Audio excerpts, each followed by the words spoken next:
O milagre que mudou a vida de Rafael, quando a fé venceu a dor. Rafael tinha apenas 28 anos, mas parecia carregar o peso de um homem muito mais velho. Há 3 anos, uma dor insuportável no estômago o acompanhava após cada refeição. No início, achou que era apenas azia, mas com o tempo, as crises se tornaram tão intensas que ele chegava a dobrar-se de dor, suando frio, com náuseas que o deixavam prostrado por horas. Médicos receitaram remédios, pediram exames, falavam em gastrite severa, úlcera, até mesmo impossibilidades mais graves. Rafael seguia as orientações, mas nada adiantava. As dores voltavam, cada vez piores, como se algo dentro dele estivesse sendo consumido. O pior não era só a dor física. Era o desespero. Rafael era pai de uma menina de 5 anos, a Sofia, e trabalhava como motorista de aplicativo para sustentar a família. Com as crises, muitas vezes tinha que cancelar corridas, perdendo dinheiro que já era escasso. Sua esposa, Ana, fazia horas extras como auxiliar de limpeza, mas o salário mal dava para as contas básicas. A cada dia, a pressão aumentava. Como vou criar minha filha assim? Pensava, enquanto segurredava o volante com as mãos trêmulas, tentando ignorar a queimação que subia pelo peito. Até que, numa tarde de quarta-feira, depois de mais uma crise que o deixou deitado no chão do banheiro, Ana entrou com os olhos cheios de lágrimas e um folheto na mão. Rafael, a gente já tentou de tudo. Os médicos não estão resolvendo. E se a gente tentasse outra coisa? Era um convite da Igreja Universal do Reino de Deus, com os dizeres: Deus tem a solução para o seu problema. Venha buscar sua cura. Rafael hesitou. Não era de frequentar igrejas, mas a dor e o medo falavam mais alto. Se for para piorar, não perde nada, disse Ana. Vamos só uma vez. No domingo seguinte, eles entraram na Universal pela primeira vez. O lugar estava cheio, o louvor era vibrante, e o pastor no púlpito falava com uma autoridade que Rafael nunca tinha visto. Deus não é Deus de doença, é Deus de milagres, gritava o homem, enquanto pessoas ao redor levantavam as mãos e choravam. Rafael sentou-se no fundo, desconfortável, mas algo dentro dele mexeu quando o pastor começou a orar pelos enfermos. Se você está aqui com dor, com enfermidade, levante a mão que Deus vai te curar hoje. Ana segurou sua mão com força. Levanta, Rafael. Isso é para você. Ele levantou a mão tremendo. Não sabia orar direito, não conhecia as palavras, mas quando o pastor chamou os que tinham dores no estômago para irem à frente, Rafael se levantou como se algo puxasse. No altar, um obreiro o recebeu com um sorriso. Irmão, qual é o seu problema? Rafael engoliu em seco. É uma dor, parece que está me comendo por dentro. Já faz anos. O obreiro colocou a mão em seu ombro. Hoje isso acaba. Você veio ao lugar certo. Deus vai te libertar. Foi então que começou a corrente de oração. Mãos se estenderam sobre Rafael, e ele sentiu um calor estranho percorrer seu corpo enquanto o pastor ungido comandava: em nome de Jesus, essa dor sai agora. Espírito de enfermidade, solte esta vida. Rafael fechou os olhos, e pela primeira vez em anos, sentiu algo diferente, uma paz que não vinha de remédios. Quando abriu os olhos, estava chorando sem saber por quê. O pastor então pegou um frasco de óleo e fez o sinal da cruz em sua testa. Receba a unção do Espírito Santo.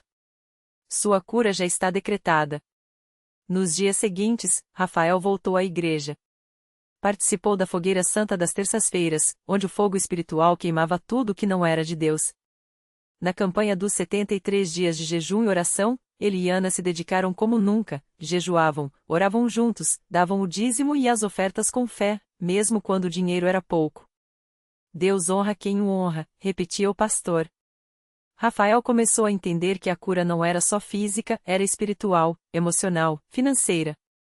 Até que, na sexta vigília que participou, algo extraordinário aconteceu. Depois de horas de oração intensa, com pessoas clamando em línguas estranhas e o pastor quebrando maldições em nome de Jesus, Rafael sentiu uma pontada forte no estômago. Desta vez, porém, não era dor. Era como se algo saísse de dentro dele. Ele caiu de joelhos, e quando se levantou, estava diferente. No caminho para casa, Ana perguntou: Rafael, você está bem? Ele sorriu. Ana, eu não sinto mais nada. É como se tivesse nascido de novo. No dia seguinte, pela primeira vez em anos, Rafael comeu um prato cheio sem medos. Esperou a dor vir, mas ela não veio. E não voltou mais. Os exames que fez semanas depois confirmaram, não havia mais sinais de úlcera, de gastrite, de nada. O médico, surpreso, perguntou o que ele tinha feito. Rafael sorriu. Fui a um lugar onde Deus opera milagres. Hoje, Rafael é um homem transformado. Não só a dor se foi, mas sua vida financeira mudou. Ele deixou de ser motorista e abriu um pequeno negócio de entregas, que prosperou depois que ele e Ana passaram a ser fiéis nos dízimos e ofertas. Deus não é só curador, é provedor, ele diz aos que perguntam. Toda semana, ele está na Universal, agora não mais como um necessitado, mas como um testemunho vivo. No altar, ele conta sua história para incentivar outros: se Deus fez por mim, ele faz por você. A lição que Rafael aprendeu é simples, mas profunda. A fé não é só acreditar que Deus pode, é agir como se ele já tivesse feito. Muitas vezes, a gente ora, mas não solta o problema nas mãos dele. Eu soltei. E ele me deu não só a cura, mas uma vida nova. Hoje, quando olha para Sofia brincando, saudável e feliz, Rafael sabe, o milagre não foi só para ele. Foi para sua família, para sua geração. Foi para mostrar que, onde o homem não pode, Deus pode. E na Igreja Universal, ele faz. Porque para Deus nada é impossível. Lucas 1h37. Rafael não imaginava que sua história ainda tinha mais um capítulo para ser escrito. Um dia, enquanto ajudava na limpeza do templo, um jovem chamado Mateus se aproximou dele. O rapaz, de olhos cansados e rosto marcado pela preocupação, mal conseguia segurar as lágrimas. Irmão, eu não aguento mais, confessou, com a voz embargada. Minha mãe está com câncer, os médicos disseram que não tem mais jeito. Eu já não sei mais o que fazer. Rafael reconheceu naquele desespero o mesmo que um dia sentirá. Sem hesitar, colocou a mão no ombro do jovem e o levou até um canto tranquilo da igreja. Mateus, eu também já achei que tudo estava perdido. Mas Deus não desiste da gente. Vamos orar agora mesmo? O rapaz assentiu, e ali, entre lágrimas e súplicas, eles clamaram juntos. Naquela noite, Rafael sonhou com uma luz intensa envolta em paz.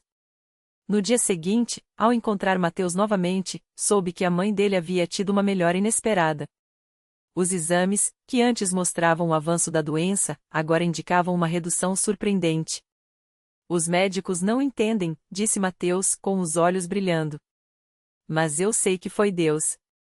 O testemunho de Rafael, que já havia tocado tantos corações, agora ganhava um novo significado.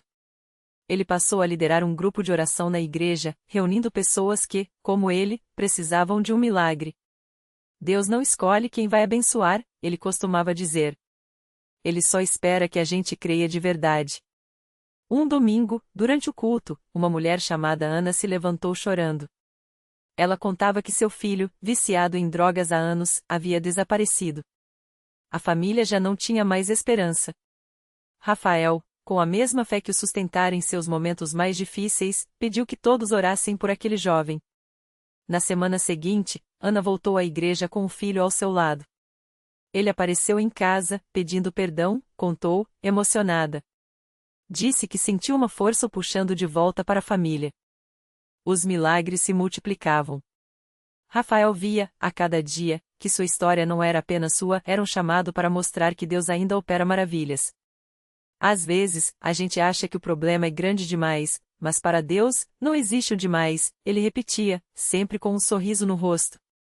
Hoje, anos depois daquele primeiro assim em que deu a Deus, Rafael não é mais o homem quebrado que entrou na igreja buscando uma solução.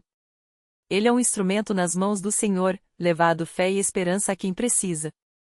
Sua filha, Sofia, cresceu ouvindo as histórias de como Deus transformou sua família. E ela mesma, aos poucos, começou a entender que milagres não são coisas do passado, são realidades para quem crê. Deus não mudou, Rafael costuma dizer, olhando para o altar. Ele ainda cura, ainda libera, ainda transforma. Basta a gente confiar. E assim, Entre testemunhos e lágrimas de alegria, a obra de Deus continua, provando que, onde há fé, não há limites para o seu amor. Rafael nunca esqueceu o dia em que voltou àquele mesmo lugar onde tudo começou. Desta vez, não era ele quem precisava de ajuda, mas um jovem chamado Lucas, que chegou à igreja arrastando uma dor que parecia invisível aos olhos, mas pesava como pedra no coração. O rapaz, de apenas 22 anos, tinha perdido o emprego, a namorada e, pior, a vontade de viver. Não vejo saída, irmão, ele confessou a Rafael, com os olhos cheios d'água, depois de um culto. Já tentei de tudo, até pensei em desistir. Rafael não hesitou. Abraçou o jovem com a mesma firmeza com que um dia fora abraçado e disse: Lucas, eu já estive onde você está. E se Deus me tirou daquele buraco, Ele pode tirar você também. Mas você precisa fazer uma coisa, dar um passo. Só um. Vir amanhã cedo aqui na igreja, em jejum, e buscar a Deus de verdade. Não como última opção, mas como única saída. No dia seguinte, bem antes do sol nascer, Lucas estava ali, ajoelhado no mesmo banco onde Rafael um dia chorou. Não tinha palavras bonitas, nem orações decoradas. Só um grito do coração: Senhor, se o Senhor existe, me mostra um sinal. Porque sozinho, eu não aguento mais. E foi ali, na simplicidade daquela súplica, que algo começou a mudar. Os dias se passaram, e Lucas não só encontrou um novo emprego, melhor do que o anterior, como também reconquistou a paz que achava perdida. Mas o maior milagre veio quando, meses depois, ele batizou as águas, emergindo com um sorriso que só quem experimenta a liberdade em Cristo conhece. Eu vim aqui achando que Deus era um juiz, ele testemunhou, emocionado, na frente de toda a congregação. Mas descobri que ele é um pai. E que na CCB, a gente não só ouve falar de milagres, a gente vive eles. Rafael, ao lado da esposa e da filha Sofia, agora uma adolescente que servia no departamento infantil, ouvia aquele testemunho com os olhos brilhando. Ele sabia que cada vida transformada era como uma semente, o que Deus fizera por ele, agora se multiplicava. E não era só Lucas. Havia a Dona Maria, que chegou com um câncer considerado incurável e hoje, livre da doença, lidera um grupo de oração. Havia o casal que quase se separou, mas que, após uma noite de vigília, renovou os votos no altar, com lágrimas de arrependimento e gratidão. Isso aqui não é religião, não, Rafael costuma dizer aos novos que chegam, sempre com um abraço apertado. É família. É Deus trabalhando no que é impossível para o homem. Porque quando a gente para de confiar em nós mesmos e começa a confiar nele, aí sim, os milagres acontecem. E assim, entre hinos, orações e mãos levantadas, a história se repete não como coincidência, mas como confirmação de que, onde há um coração quebrantado e uma igreja que ora, Deus age. Sempre. Não porque a gente mereça, mas porque Ele é bom. E essa bondade, Rafael aprendeu, não tem fim. Naquela mesma igreja, em uma noite de quarta-feira, quando o ar estava pesado com o cheiro de café recém-coado e as vozes se uniam no hino Tudo Posso naquele que me fortalece, uma mulher chamada Marisa entrou pela porta dos fundos, arrastando os pés como se cada passo fosse uma batalha. Seu rosto estava marcado pelo cansaço, os olhos inchados de tanto chorar. Há meses ela vinha lutando contra uma depressão que a deixava presa na cama, sem forças nem para cuidar dos 2 filhos pequenos. Ela não queria vir. Na verdade, tinha prometido a si mesma que nunca mais pisaria em uma igreja depois que o marido a abandonou, levando consigo as poucas economias que tinham. Deus não se importa comigo, ela repetia, como um mantra de dor. Mas sua vizinha, Dona Clara, uma irmã da congregação, não desistiu. Vem só hoje, minha filha. Não precisa falar, não precisa orar. Só fica, insistiu, segurando sua mão com firmeza. Marisa sentou-se no último banco, encostada na parede, como se quisesse se tornar invisível. Os louvores seguiram, as mãos se levantaram, e ela só conseguia pensar, por que eu? Até que, no meio de uma oração, o pastor parou de repente, virou-se para o fundo do salão e apontou na sua direção. Tem alguém aqui que está ouvindo uma mentira. Alguém está dizendo que você não tem mais jeito, que sua vida acabou. Mas Deus está falando agora, eu não te abandonei. Levanta, porque o que foi roubado de você, eu vou restaurar. Asterisco. As palavras ecoaram como um trovão em seu peito. Marisa sentiu algo estranho, um calor no coração, como se uma mão invisível a puxasse para frente. Antes que percebesse, estava de joelhos, chorando sem conseguir parar. Irmãs que nem conhecia a cercaram, colocando as mãos em sua cabeça, orando em línguas, declarando libertação. Uma delas, com voz suave mas firme, disse: "A depressão sai agora em nome de Jesus. O espírito de rejeição quebra hoje." E então, como se um peso de toneladas fosse tirado de suas costas, Marisa sentiu alívio. Não foi instantâneo, não foi mágico, mas foi real. Nos dias seguintes, ela começou a perceber as pequenas coisas, o sol parecia mais brilhante, o choro dos filhos já não a deixava desesperada, e, pela primeira vez em meses, conseguiu dormir sem pesadelos. Uma semana depois, ela voltou à igreja. Dessa vez, não se escondeu no fundo.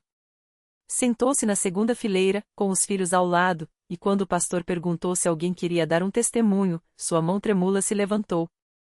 "Eu vim aqui quebrada. Achava que Deus tinha me esquecido. Mas Ele não só se lembrou de mim como me tirou do poço. Hoje, eu escolho viver." O coro amém que se seguiu foi tão forte que as paredes pareciam tremer. E ali, entre sorrisos e lágrimas, Marisa entendeu o que Rafael já sabia: na CCB, não era sobre rituais ou tradições. Era sobre um Deus que não desiste, que vê o que ninguém mais vê e que, quando um coração se abre, faz o impossível virar história. Porque milagre não é só cura de doença ou dinheiro que aparece do nada. Milagre é uma mãe que recupera a vontade de viver. É um casal que reconstrói um lar. É um viciado que encontra força para dizer a não.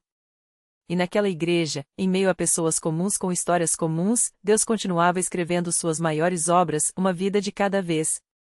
Naquela mesma noite, enquanto as luzes da igreja se apagavam e os últimos irmãos se despediam no pátio, Marisa notou uma mulher sentada sozinha nos fundos do templo. Era Dona Clara, uma senhora de mãos calejadas e olhos cansados, que há meses frequentava os cultos em silêncio, sempre no mesmo banco, sempre com o mesmo rosário entre os dedos. Ninguém sabia bem sua história, só que ela chegava cedo e saía tarde, como se temesse que Deus a esquecesse se ela se ausentasse por um instante. Marisa sentiu algo apertar seu peito. Reconheceu naquele olhar a mesma dor que ela própria tinha carregado por tanto tempo. Sem pensar duas vezes, aproximou-se e sentou ao lado da velhinha. "A senhora tá bem, Dona Clara?"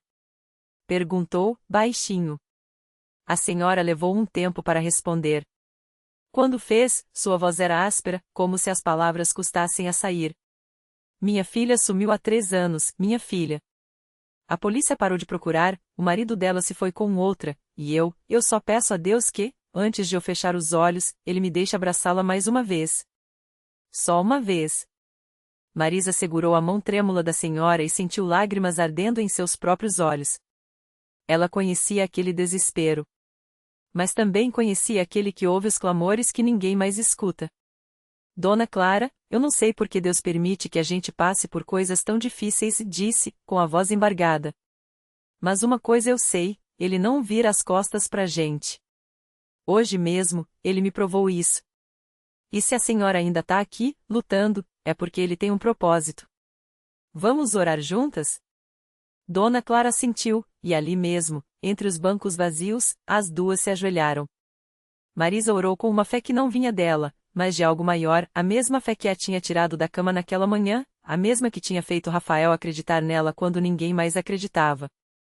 Pediram por um sinal. Por paz. Por um milagre. Os dias passaram, e Dona Clara continuou vindo à igreja, agora acompanhada de Marisa. Até que, numa tarde de sábado, enquanto ajudavam a arrumar as cadeiras após o culto, o celular de Dona Clara tocou. Era um número desconhecido. "Alô?" Sua voz tremia. Do outro lado, uma voz jovem, hesitante. "Mãe, é você?" O celular caiu das mãos de Dona Clara. Marisa o pegou no chão e ouviu, incrédula, a filha da senhora chorando do outro lado da linha. Ela estava viva. Had sido encontrada em outro estado, frágil, mas viva. Um motorista de aplicativo a reconheceu por um cartaz antigo colado numa padaria e, por um impulso, resolveu ligar. Naquela noite, o templo lotou novamente. Dona Clara, com a filha ao seu lado, magra, abatida, mas sorrindo através das lágrimas, subiu ao púlpito. Não precisou dizer muita coisa. Só apontou para o céu e falou: Deus não esquece dos seus. Mesmo quando a gente acha que tá sozinho, Ele tá trabalhando. E aqui, nessa igreja, Ele me deu minha filha de volta. O coro de aleluias foi tão forte que pareceu abalar até o céu. Rafael, de pé ao lado de Marisa, apertou sua mão. Ele sabia. Sabia que cada história ali era um pedaço de um quebra-cabeça maior, uma prova de que, quando o homem diz acabou, Deus só está começando. Porque na CCB não era sobre sermões bonitos ou promessas vazias. Era sobre um Deus que desce ao chão, que enxuga lágrimas com suas próprias mãos e que, quando a gente menos espera, transforma cinzas em beleza. E ali, entre aquelas quatro paredes simples, o impossível continuava acontecendo, não por mágica, não por sorte, mas porque alguém, em algum lugar, tinha se ajoelhado e dito: Senhor, eu creio. Ajuda a minha descrença. E Deus, fiel como sempre, respondia. O milagre completo. Marisa abraçou a filha como se o tempo pudesse ser desfeito, cada segundo de dor, cada noite em claro, cada oração sussurrada entre lágrimas. Os médicos haviam dito que não havia esperança, que os órgãos de Clara já não respondiam. Mas ali, entre os bancos de madeira gastos pelo tempo, a menina abriu os olhos, pálpebras trêmulas como asas de um pássaro recém-nascido. Seu primeiro palavra foi um sopro: Mãe. E o chão da igreja pareceu tremer não pelo coro, mas pelo peso da glória que desceu sobre eles. Rafael, com a voz embargada, lembrou das vezes em que quase desistira. Das noites em que a fé era só uma brasinha prestes a apagar. Mas ali, vendo Clara sorrir fracamente, entendeu: Deus não age no relógio dos homens, mas no tempo da eternidade. Ele não evita a tempestade, mas caminha sobre as águas conosco e, às vezes, quando menos esperamos, acalma o mar com um único gesto. A lição que ficou. Aquele dia não foi sobre um milagre isolado, mas sobre uma verdade que ecoou no peito de cada um ali: a fé não é a certeza de que Deus fará o que pedimos, mas a confiança de que Ele fará o que é melhor, mesmo que seja reescrever o impossível. Clara não voltou ilesa, sua batalha ainda teria cicatrizes. Mas sua história provou que Deus não nos promete um caminho sem pedras, mas nos garante que, no final, até as pedras se tornarão altares. E quando a última nota do coro se dissipou no ar, restou um silêncio sagrado. Não o silêncio do vazio, mas o daqueles que, depois de verem o invisível, já não precisam de muitas palavras. Porque ali, entre lágrimas e sorrisos, todos souberam: quando a gente entrega o anão da maisa nas mãos dele, ele devolve um eis que tudo se faz novo. E a vida, de repente, voltava a ter cor.